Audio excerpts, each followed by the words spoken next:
A poor single dad let a strange girl stay for one night. Never knowing she was the daughter of a millionaire. He only meant to open the door for someone, shivering in the cold rain. He didn't ask her name. He didn't expect a thank you. And he certainly never imagined that this girl would turn his entire world upside down with a truth no one could have seen coming. What seemed like a small act of kindness, that became the beginning of a story about fate, choices, and a kind of love that money could never buy. If you're someone who believes in stories that touch the heart, let me know where you're watching from. And don't forget to hit that subscribe button, so you never miss the next heartwarming story. That night Cedar Falls was soaked in rain. Not the kind that lashes down in fury, but a cold, steady drizzle. As if the sky itself was holding back, a sorrow too heavy to name. Ben Carter walked slowly through the familiar intersection after his late shift. The dim glow of the street lamps reflected off his high-visibility jacket, making his figure stand out against the quiet streets. He was on his way home, to the small house where his daughter Maisie was surely fast asleep. But something at the corner made him stop. A girl huddled beneath the awning of an old laundromat, soaked to the bone. Her hair hung in tangled clumps. Her thin jacket clung to her like a second skin. She didn't beg, didn't cry, didn't even look around for help. She just sat there in silence, like someone far too used to being forgotten by the world. Ben kept his distance. He didn't approach, but he called out gently, his voice just loud enough to rise above the rain. "It's late. You shouldn't be out here alone." The girl looked up, startled, her eyes wide, not angry but guarded. "I don't need anyone's pity," she said, her voice dry and cold like the last wind of winter. Ben didn't flinch. He only said, as if offering something simple and honest, "It's not pity. I've got a place with a roof, hot water, and lights. If you need somewhere to rest until morning, there's a couch." She said nothing. Her gaze stayed fixed on the dark street. Beyond, her shoulders trembled slightly. One arm wrapped around the other, like she was holding herself together. And then, without a word, she nodded just once, softly but sincerely.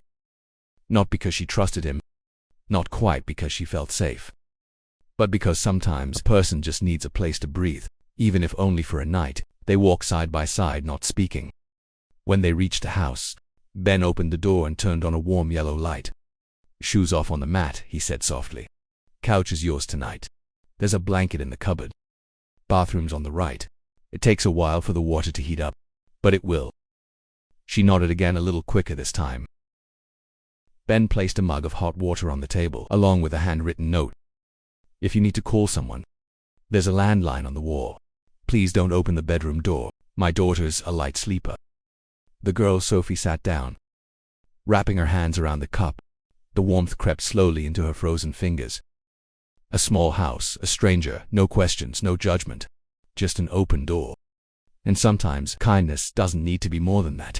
The morning light filtered through the curtains, gentle as a hand, soothing after a stormy sleep. Sophie opened her eyes momentarily. Unsure of where she was, a thin blanket lay across her body. A cup of water, now cold, rested on the table, and a faint warm scent lingered in the air. Everything felt unfamiliar yet not frightening. Just seconds later, she remembered. She was on the sofa in a small house, the one where a man named Ben had opened the door to her the night before. A burst of laughter rang out from behind the partition wall. A small, chiming voice followed bright-ass winch. "Dad, the eggs are burning." Sophie sat up, ran a hand through her tangled hair, and stepped quietly toward the sound. In a tiny kitchen, a little girl around 6 with softly curled hair was standing on a wooden chair, wielding a wooden spoon, like she was commanding the universe. Beside her stood Ben, holding a frying pan, his expression somewhere between embarrassed and patient. The girl turned around when she noticed Sophie. Her wide eyes grew even rounder, then lit up as if she'd just seen something wonderfully exciting. "Are you the princess who slept on the sofa?" she asked, her innocent voice making Sophie laugh. A real laugh, unforced and free. "I suppose I am," Sophie replied, crouching down to meet her gaze. "And who might you be?" "Maisie, 6.5, the girl declared proudly. "Dad said a girl got caught in the rain, so he lets you stay over. Just like a fairy tale.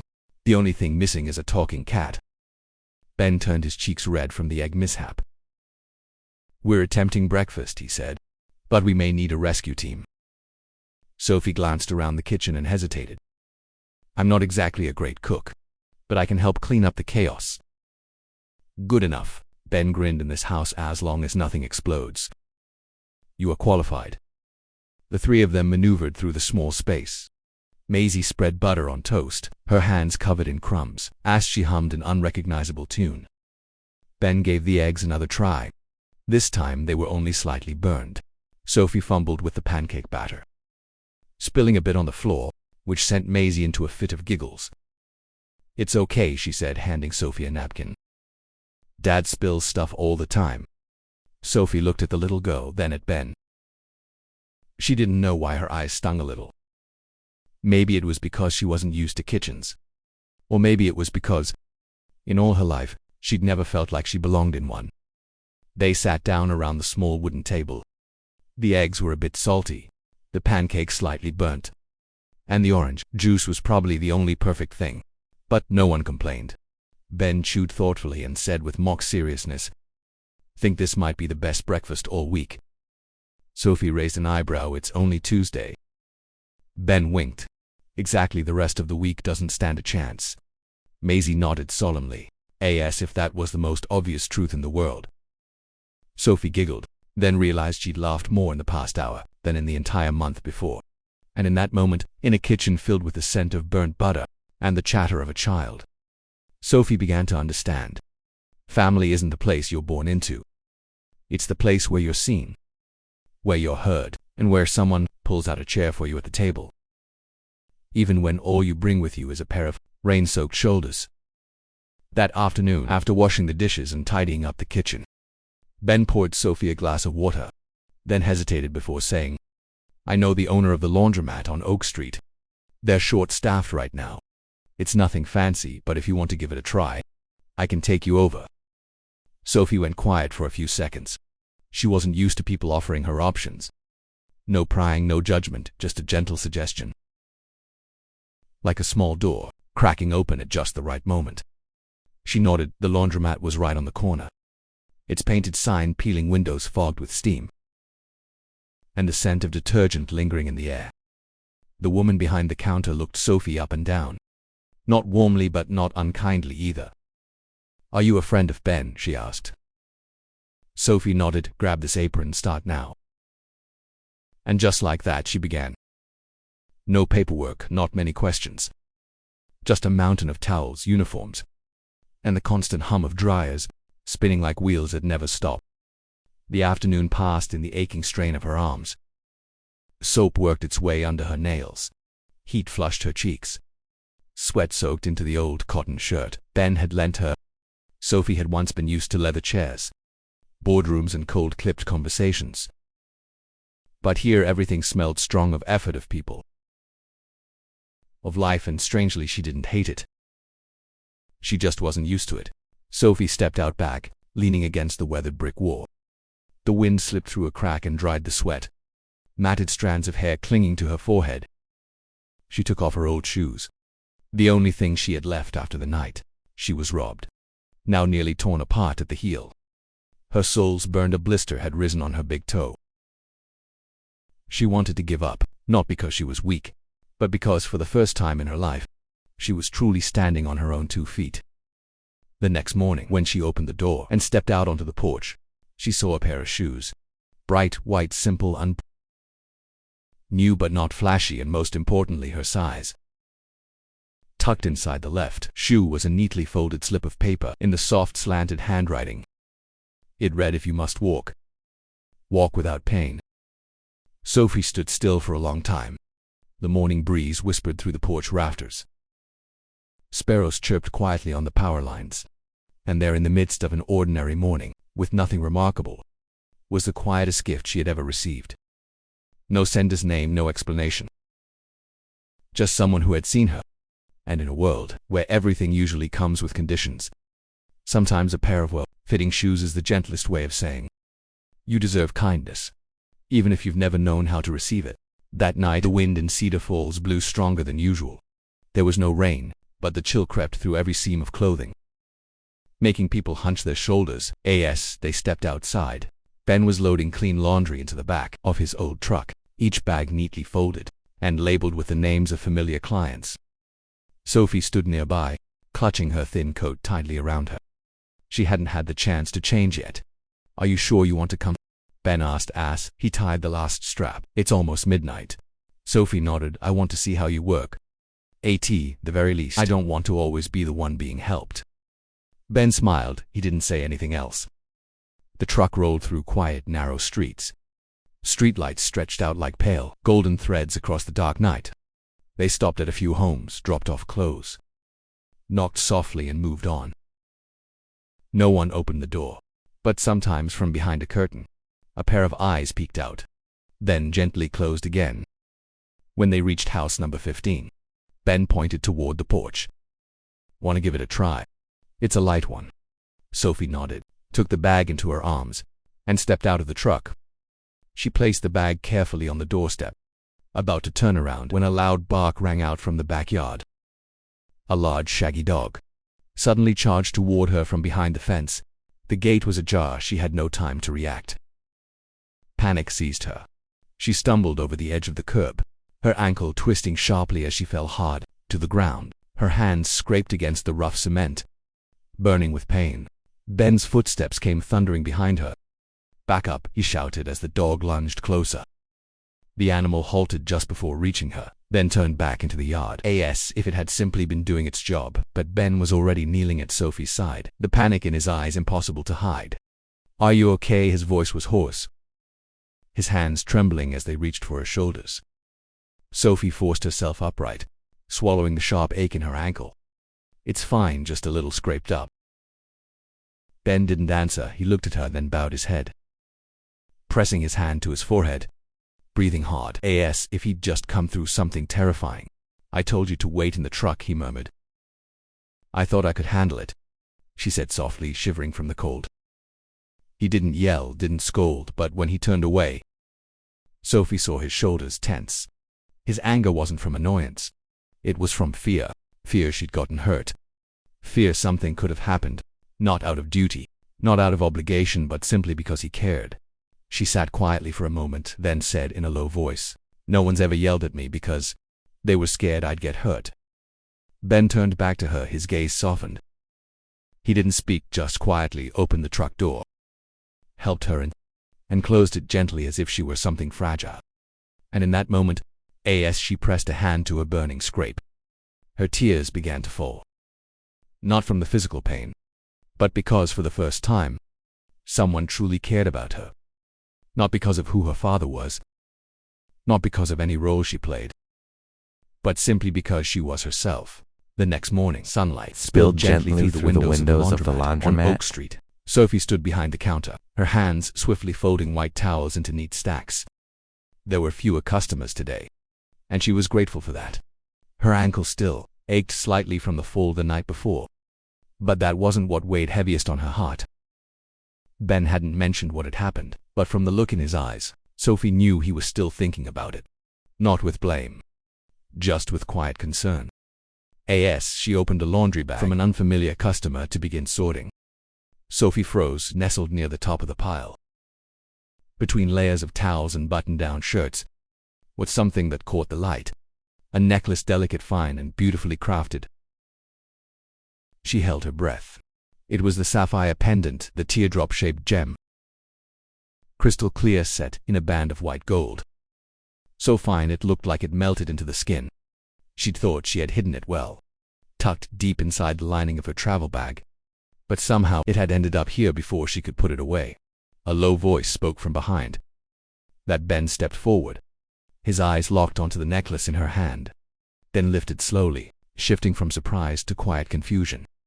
"Isn't something a homeless person usually carries?" There was no anger in his tone, just stillness and the unmistakable sense that something important had just changed. Sophie didn't speak right away. She tightened her fingers around the chain, then slowly laid it on the counter. "You're right," she exhaled softly. "It's not." Ben waited, no pushing, no pressure. "I'm Sophie Blake," she said, her eyes no longer meeting his. daughter of Richard Blake, CEO of Blake Holdings. The silence that followed stretched longer than expected. Then why are you here? Because I don't want to be there anymore, she replied, her voice barely above a whisper. I was tired of being watched, controlled. Turned into the person everyone expected. I ran away. Changed my SIM card. Threw away my wallet. Kept only a few things like that necklace. It used to belong to my mom. Ben said nothing. He just looked at her, as if trying to reconcile the girl who'd shared breakfast with him these past few mornings, who had hobbled on a bleeding ankle, who had scrubbed towels in steaming basins of water. I wasn't trying to fool you, she added. I just didn't know when I trust someone enough to tell them. Holding something back is still a kind of lie, Ben said quietly, not accusing, but unable to hide the sting of disappointment. Before Sophie could respond, the shop's bell chimed. A stranger stepped in, wearing a leather jacket and a low-brimmed cap. He didn't look at anyone. He simply raised his phone and with a sharp click, took a photo. Got it, he muttered. 5 days missing. And here she is folding towels in a laundromat. Sophie went pale. Ben immediately stepped between her and the camera. Who are you? Just someone who got hired, the man said with a smirk. Her father wanted to know where his daughter was. Pays very well for that kind of info. Ben's jaw tightened. Leave now. You can't stop this, the man replied, backing toward the door. Still snapping photos. A girl like her, she can't hide forever. As the glass door clicked shut behind him, Sophie collapsed onto a wooden chair, burying her face in her hands. Ben stood there frozen, not because of who she was, but because he knew someone had just stolen the only sense of safety she'd just begun to find. It rained again. Not like the first night they met. No sudden downpour, but a steady, lingering drizzle. As if the sky itself mourned, something about to be lost. After the unexpected photos at the laundromat, Ben didn't wait. He took Sophie home, told her to pack quickly only what was truly necessary. Then he made a call, next door to an elderly woman with silver hair, and a voice soft as linen. Someone always ready with open arms when needed. Maisie's staying with Miss Green tonight, Ben said, throwing on his old raincoat. She's got hot chocolate and comic books. She'll be fine. Sophie nodded, but in her heart, nothing felt fine. They got in the truck. Streetlights smeared golden streaks across the fogged windshield. Sophie sat beside him, clutching a small bag to her chest, like it held everything left of her life. A life that from this moment could veer into something entirely unforeseen. Ben didn't ask if she was ready, didn't tell her what she should do. He just drove, his fingers gently tightening around the wheel, his eyes steady and still, like puddled water in the night. But when the truck turned back onto the small street, they both froze. A sleek black car was parked directly in front of Ben's house, its headlights blazing, splitting the darkness in two. 2 men in raincoats stood at the gate, stiff-ass statues, and between them, tall, silver-haired, with a worn but unwavering face, stood Richard Blake. Ben eased on the brakes, then looked over at Sophie. We can keep driving. She shook her head. No, I can't keep running. They stepped out. Rain hit their shoulders, cold to the bone. Sophie walked slowly. Ben stayed beside her, but never ahead. Richard saw them and blinked. So you finally show your face, he said without greeting. Ben stayed calm. She's not an object. She wasn't hidden. She just needed a place to breathe. Richard glanced around at the small house, the low roof, the misted windows. Breathe here, he laughed. This house couldn't hold a fraction of what she once had. What do you think you can offer her besides a rusty roof and burnt toast? Sophie lifted her head. Dad, I once had everything except peace. Richard didn't budge. Do you think love is something wrapped in napkins and served with burnt bread every morning? You don't belong here. Maybe not, she answered, her eyes brimming. But at least here I get to be myself. Ben didn't interrupt. This wasn't his battle. But when he saw Sophie's shoulders tremble, he reached out and gently touched her back. A silent gesture that said, I'm here. Richard looked at them both and sighed. Come home, the car is waiting. People have seen you here. You don't want the world thinking a Blake girl ran off with someone like this. Sophie didn't answer right away, but when she turned to Ben, her eyes softened. Thank you for not asking anything. For seeing me even when I couldn't see myself. Ben nodded, unsure he could say anything that would be enough. In that moment, Sophie turned away. Her steps were heavy. No one forced her, no one held her back. But it was the kind of walk that comes from surrender. When someone knows they're leaving behind something beautiful, simply because they no longer have the strength to fight for it. Ben stood beneath the awning, didn't call after her. He just watched the taillights disappear into the rain. If he understood that sometimes the most precious things don't leave for lack of love, but because love alone isn't always strong enough to hold them against the weight of everything else. After that rainy night, the little house in Cedar Falls fell into a strange kind of silence. No more morning giggles, no more clinking dishes, or the cheerful scent of burnt toast drifting from the kitchen. Ben woke up earlier than usual, made coffee in silence, and sat for a long time by the window, staring out at the damp, chilly street without knowing what he was looking for. Maisie didn't ask many questions. She was simply quieter, no longer singing little songs while she played. Every night she turned the night light up brighter than before. Every morning she lingered at the front door just a bit longer before heading out to the school bus. Ben didn't tell her why Sophie had left. He simply said, "Sometimes people have to go, not because they don't care, but because they haven't figured out how to stay." Maisie started coughing. It was just soft coughs in the middle of the night. Then came the fever that chills her lips pale, even under 3 layers of blankets. Ben took her to the neighborhood clinic, thinking it was just a mild cold, but her temperature spiked above 1, her body trembling uncontrollably. He scooped her into his arms and rushed to the car. His hand shaking as he turned the key in the ignition. The Cedar Falls Central Hospital glowed under harsh white lights. Sirens blared, names were called over the PA system. The cold, sterile hallways made Ben feel like his heart was splintering, piece by piece. A nurse received Maisie, wheeling her into the emergency room, while Ben sat in the waiting area, still clutching her small backpack. Inside was a worn yellow stuffed bear. A financial officer approached, clipboard in hand. "We need to confirm a deposit, around $6,000 to begin testing, and for fluids." Ben stood frozen as if punched in the chest. He pulled out his wallet, counted a few crumpled bills. 130 in total. "Is there a way to split it up? I'll pay in installments. I work 2 jobs. The woman looked at him, not unkindly, but with the familiar expression of someone used to moments where no miracle comes. "I'm sorry, it's policy." And then a voice rang out from the end of the hallway. "I've got it." Ben turned sharply. Sophie stood there, rain dripping from her hair, her dark coat soaked with droplets, like she'd run across the entire town. She didn't wait for a reaction. Stepped up to the desk, pulled a card from her wallet and laid it down. "Bill all treatment costs under my name. Room fees, meds, tests, everything." The clerk looked up. "Are you a relative of the patient?" Sophie glanced at Ben, then back. Her voice was soft but steady. "I'm connected not by blood but by heart." Ben couldn't say a word. He just looked at her as if in a place that felt numb and indifferent. Someone had come back. Not out of duty, not out of obligation, but because she simply couldn't stay away when part of her had never truly left. When the doctor announced that Maisie's condition had stabilized and she could be discharged in a few days, Ben finally exhaled, like he'd only been breathing halfway for days. But Sophie quietly stood, meeting his eyes with a gentle gaze that made no promises. Sophie returned to Minneapolis. The elevator leading to the 28th floor of the tower where her father lived moved almost soundlessly. Only the faint beat of her heart accompanied her, steady and sure, like her footsteps. When the doors opened, the hallway stretched long, its marble floors gleaming, recessed lighting casting a soft glow, and the air so unfamiliar it felt cold. Her father, Richard Blake, stood by the window.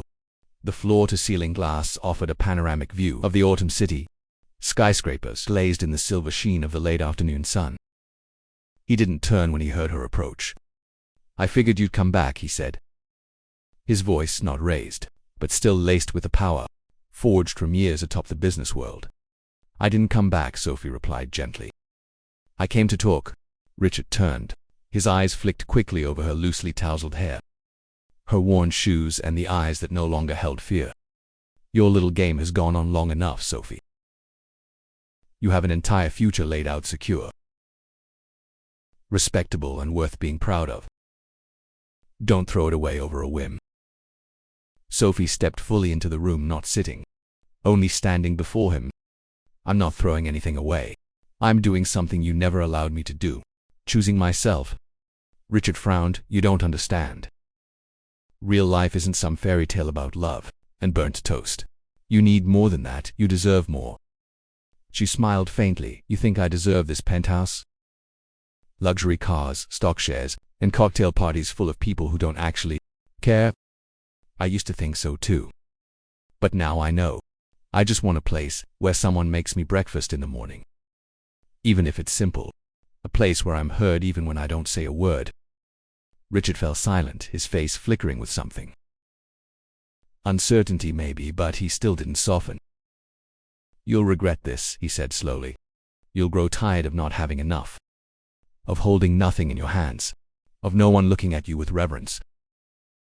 Sophie drew a deep breath. I used to have everything, Dad. But no one ever looked at me like I was worth loving.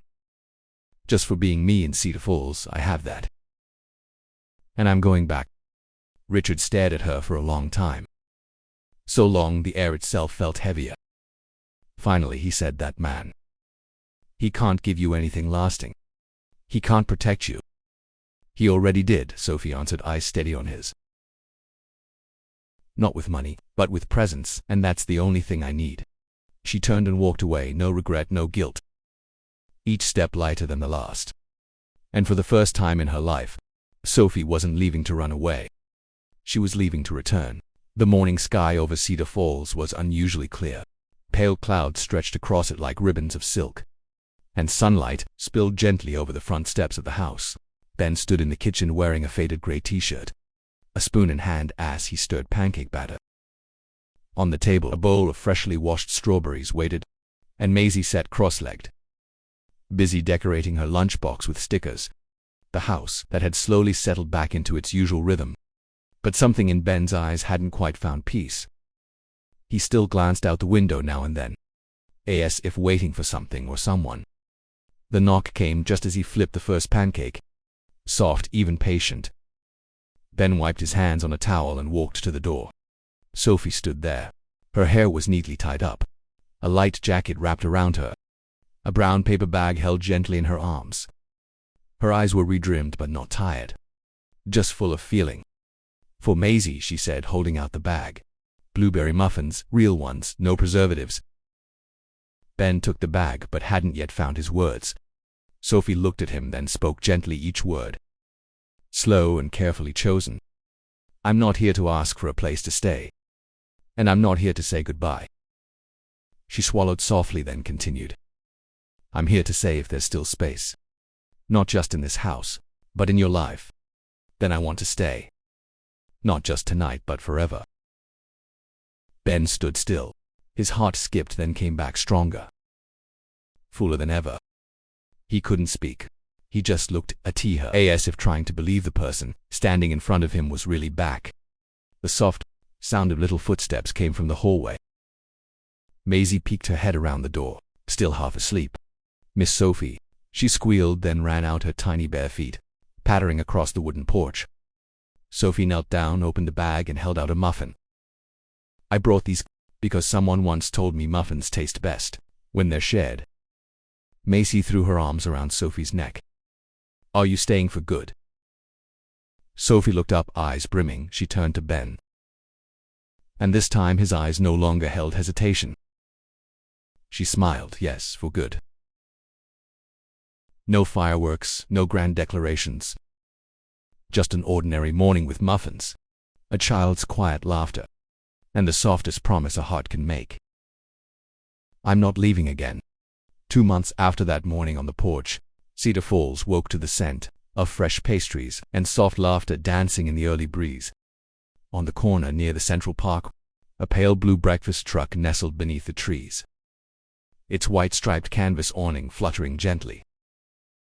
A simple wooden sign carved with the words, Carter's Corner, breakfast from the heart. Ben stood behind the counter flipping burritos, his eyes half on the customers, half on Sophie as she poured coffee across the way. And Maisie, wearing a tiny striped apron, carried a basket of sun-shaped stickers, handing them out to the younger guests, with a proud voice that declared, "Have a great morning," like a true little owner.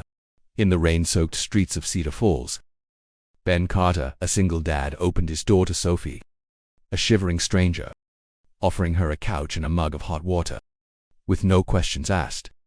Unbeknownst to him, Sophie was the daughter of a millionaire, fleeing a life of control for a chance to be seen as herself, his simple act of kindness sheltering her, sharing burnt pancakes with his daughter Maisie, and leaving new shoes for her blistered feet, that ignited a bond that transcended wealth and status.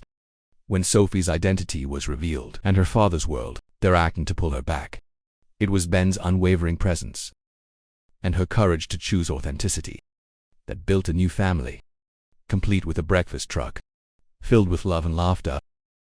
This story teaches us a profound lesson.